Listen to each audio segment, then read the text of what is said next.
Oke, selamat malam kawan-kawan. Saya menggunakan kacamata karena mata saya sedang dalam gangguan. Berharap dengan kaca ini saya tidak terlalu terganggu.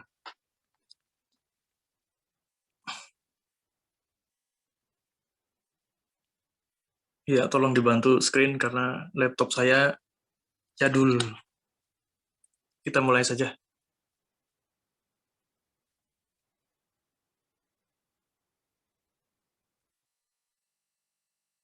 Halo?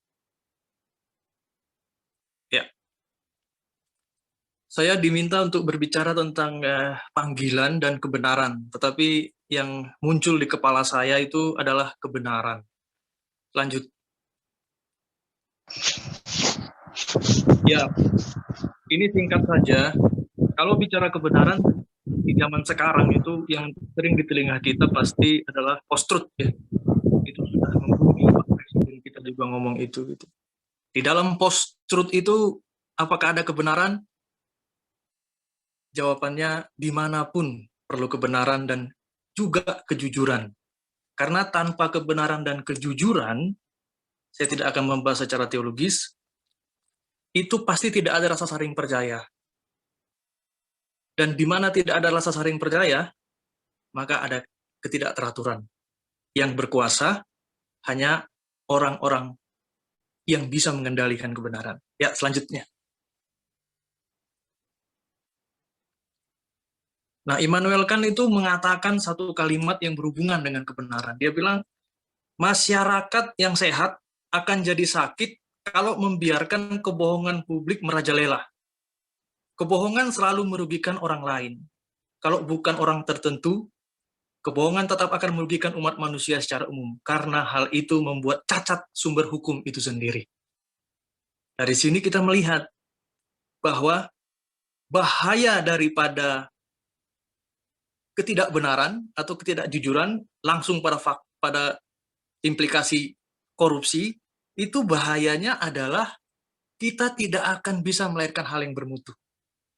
Karena ada korup. Lanjut.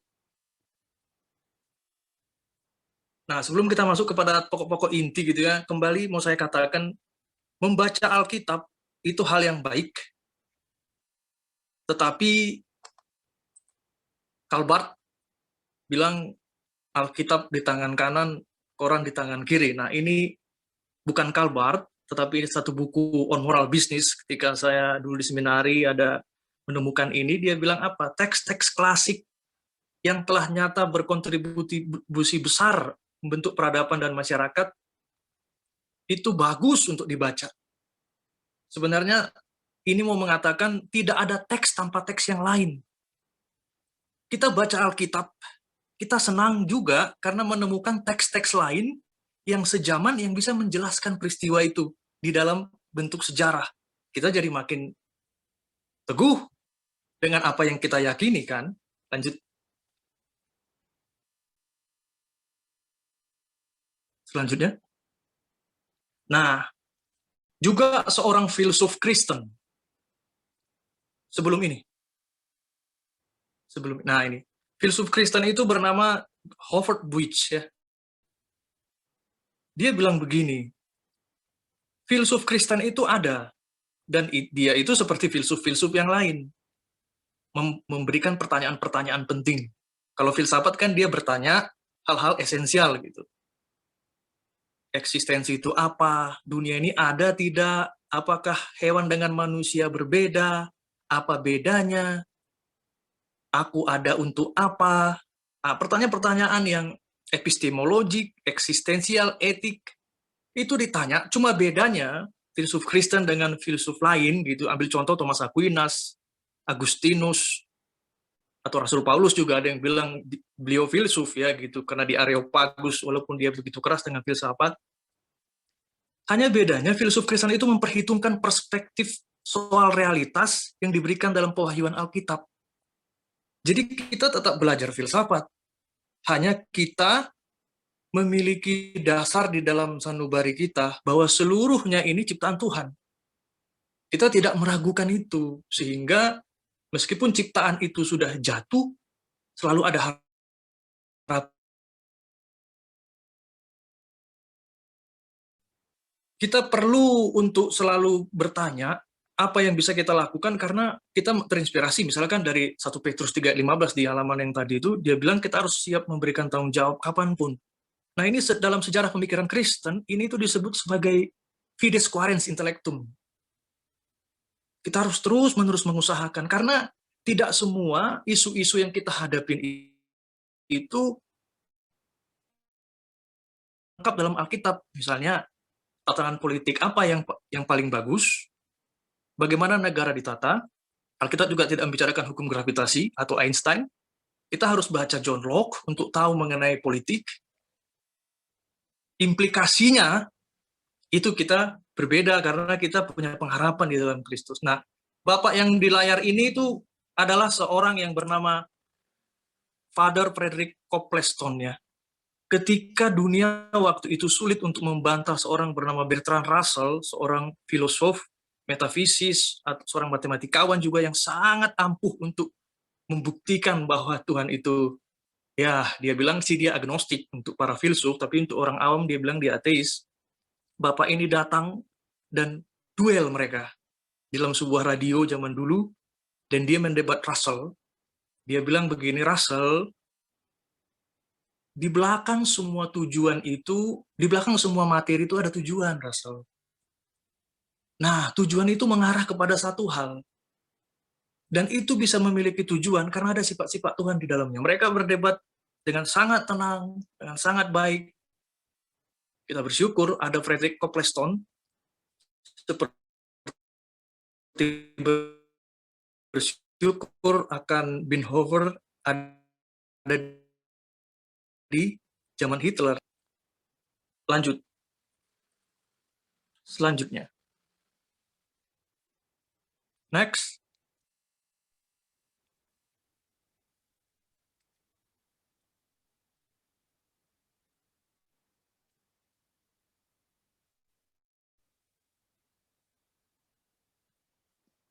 Layarnya blank.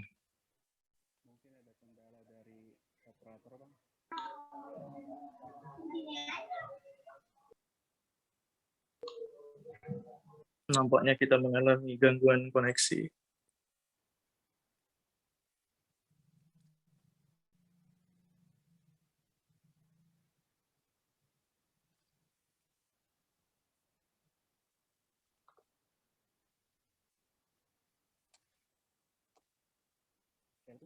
Halo?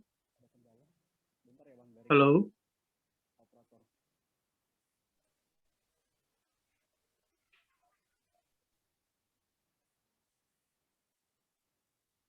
Nah, singkat saja di sini, ini adalah periodisasi filsafat gitu ya. Filsafat itu penting untuk kita tahu supaya kita bisa menguraikan hal-hal yang teoritis itu lebih tenang.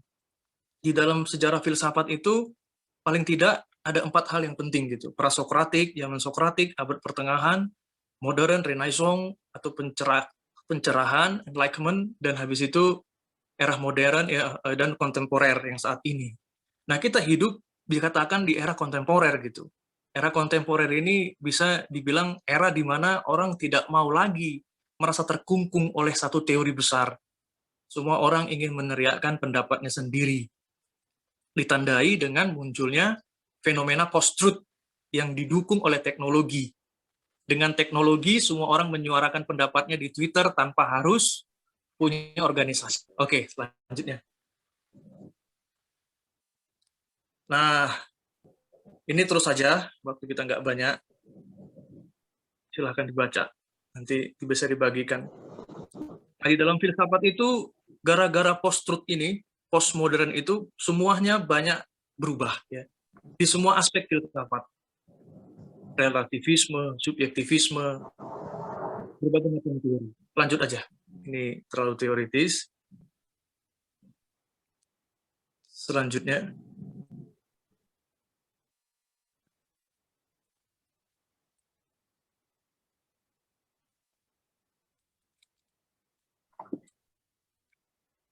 Atau begini aja, kalau screen-nya susah, di stop saja karena mungkin dia memakan data. Saya ngomong aja tanpa share screen. Mungkin itu akan memudahkan koneksi, Pak Kelvin.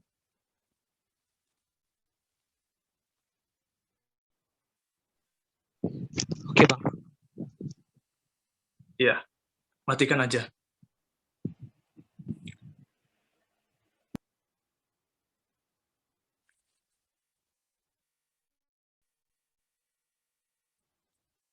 Bisa? Oh ya, bisa. Terus aja, Kelvin, terus aja. Terus lagi. Nanti, sudah stop di sini. Sebelum tadi, sebelum yang ini. Nah, ini.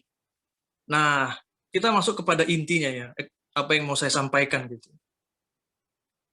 Di dalam perjalanan manusia berpikir dan bertukar pikiran, berpikir sendiri, bertukar pikiran, berpikir bersama. Itu ada orang-orang yang selalu memikirkan hal-hal yang penuh harapan, positif lah begitu. Ya salah satunya yang saya anggap begitu itu salah tiganya adalah Socrates yang menunjuk ke atas pakai tangan kiri, Plato menunjuk pakai tangan kanan, dan Hegel. Kenapa? Karena mereka ini percaya kodrat manusia itu baik. Sehingga karena kodratnya itu baik, realitas itu ada. Pencarian kebenaran itu pun mungkin dilakukan. Berikutnya, supaya kita ngerti maksudnya apa. Ada orang-orang yang nggak percaya kodrat manusia itu baik. Gorgias yang atas, Protagoras yang kecil, Schopenhauer. Mereka bilang gini kira-kira, manusia itu kodratnya itu memang dari awal itu merasa sok tahu. Jadi susah lah dia untuk mengakui walaupun dia salah. Sehingga karena sifat itu membesar di hati manusia, maka realitas itu tidak akan bisa ditemukan karena semua orang akan memproduksi kebenarannya sendiri. Nggak akan ada yang namanya kebenaran yang betul-betul mutlak. Yang ada adalah kebenaran berdasarkan sudut pandang masing-masing. Kalaupun ada, itu tidak akan bisa ditemukan. Kalaupun bisa ditemukan, nggak bisa dikomunikasikan. Terus, contohnya gini, nah kebenaran yang ada itu, yang itu, bisa dibilang 6, bisa dibilang 9. Kalaupun ada, nggak bisa dikomunikasikan, jadi ribut. Ini menurut orang-orang yang pesimis terhadap manusia. Tapi menurut orang-orang yang optimis terhadap manusia dan harapan, mereka bilang bisa dicapai kesepakatan. Terus, nah, pasca kebenaran atau zaman seperti sekarang, pandangan seperti tadi yang barusan itu sangat berkembang besar. Semua orang udah mulai nggak percaya satu sama lain, karena orang merasa tidak ada yang bisa disepakati. Tapi itu terjadi karena pandangan relativisme itu sangat menguasai. Artinya begini, kalau saya berdiskusi dengan orang seperti kita di sini, saya mesti punya pandangan di hati saya bahwa saya juga mungkin menemukan kebenaran dari apa yang disampaikan orang lain. Kalau saya duduk di sini, saya sudah berpikir, itu mah tinggal ngomong aja, nggak akan ada benernya. Saya yang paling benar. Itu salah satu bagian dari orang-orang yang mendukung pasca kebenaran atau post-truth atau postmodern itu. Karena relativis. Dan yang mereka pentingkan pada saat berdebat, bukan mencapai konsensus atau kesepakatan, tetapi adalah menang. Dan menang itu bukan karena cara yang benar, tetapi berhasil mempengaruhi orang lain dengan argumen-argumen yang sophisticated, yang enak, menyegarkan, menyentuh perasaan. Tapi tidak benar dan tidak jujur sebenarnya. Terus, lanjutkan.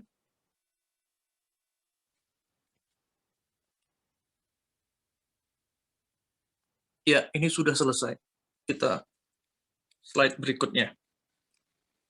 Nah, singkat saja di sini. Nah, sekarang itu muncul perubahan-perubahan ya.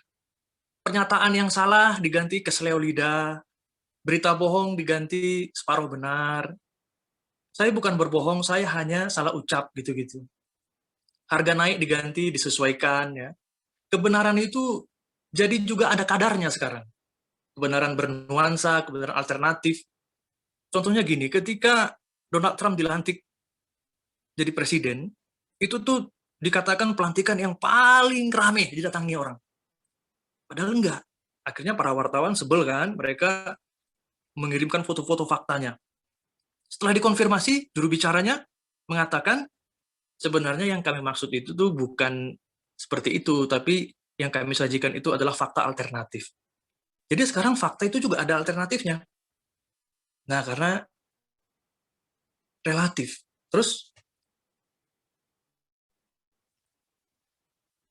prinsip bagi kita yang mencintai kebenaran, meskipun jalan itu sulit, karena kita tahu orang-orang yang memakai cara-cara yang pesimis tadi, lebih sering kita temukan dan juga sering kita alami.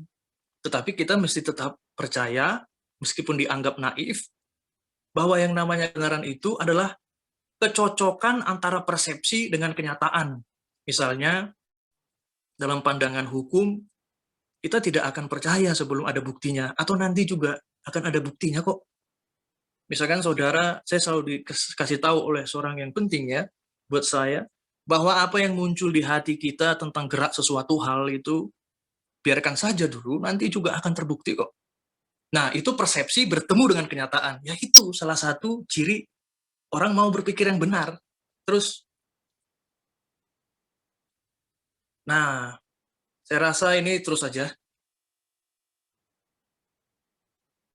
Ya, nah jadi kalau dulu, filsafat itu dikagumi dengan kalimat aku berpikir ya, maka aku ada. Sekarang aku suka, walaupun aku nggak berpikir, maka aku ada. Gitu. Terus, nah, kenapa orang bisa seperti itu?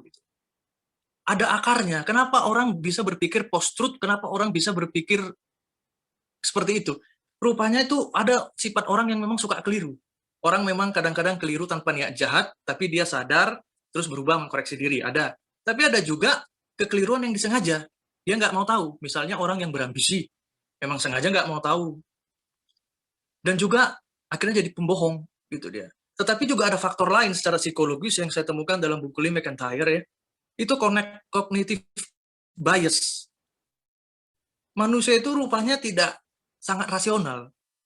Di dalam keadaan yang terjepit, dia itu bisa melakukan apa saja yang oportunistik bagi dia untuk membuatnya nyaman. Contohnya, orang yang perokok sudah tahu merokok berbahaya, tapi dia akan mencari kebenaran-kebenaran yang bisa menenangkan dia untuk tetap bisa menikmati rokok itu. Terus, nah ini yang harus kita pikirkan terus saja, ini panjang secara teoritis. Terus, nah ini mungkin saya kasih waktu sedikit ya. Jadi kalau bicara kebenaran dan panggilan, kebenaran jenisnya banyak. Kebenaran ilmiah, matematis, kebenaran metafisis, ontologis, epistemologis.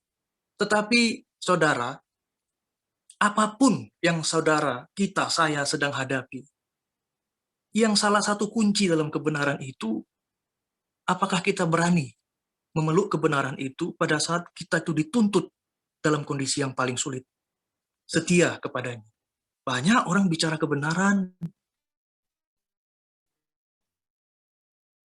tetapi pada saat tertentu dia tinggalkan. Menurut Kierkegaard ya, kebenaran yang penting untuk hidup manusia adalah kebenaran eksistensial, kebenaran dalam tindakan pengambilan keputusan, mengapropriasi apa yang secara pribadi diyakini untuk dihayati. Apa yang kita dengar itu turun ke hati, kita hayati benar. Kalau memang aku Pancasila, aku menghayati benar. Dan kita jadinya tuh punya keinginan dan tahu kita mau apa. Sehingga itu yang kita penuhi untuk kita cukupkan. Yang lain tidak usah kita terlalu pikirkan. Terus, sedikit lagi. Ya, ini mungkin terus saja. Nah, ini saya penutup pakai ini. Ini lukisan ditulis 1797 oleh seorang bernama Francisco Goya dari Spanyol. Lukisan ini dikasih judul The Sleep of Reason Produce Monsters. El sueño de la razón produces monstruos. Pelafalan yang pasti salah dalam bahasa Spanyol. Akal sehat yang tidur membangunkan monster. Kalau kita tidak berani mempertahankan apa itu yang benar, yang damai, yang kita tahu secara sistematik, kuat dan benar, maka sama saja kita membiarkan monster-monster bangun. Itulah sebabnya kita perlu memelihara akal sehat. Tidak hanya akal sehat, tapi emosi yang sehat. Agar supaya malam tidak dikuasai oleh para monster. Agar supaya nyenyak tidur kita sepanjang malam. Dan esok pagi kita tahu ada new hope menunggu kita. Sampai di situ aja. Terima kasih.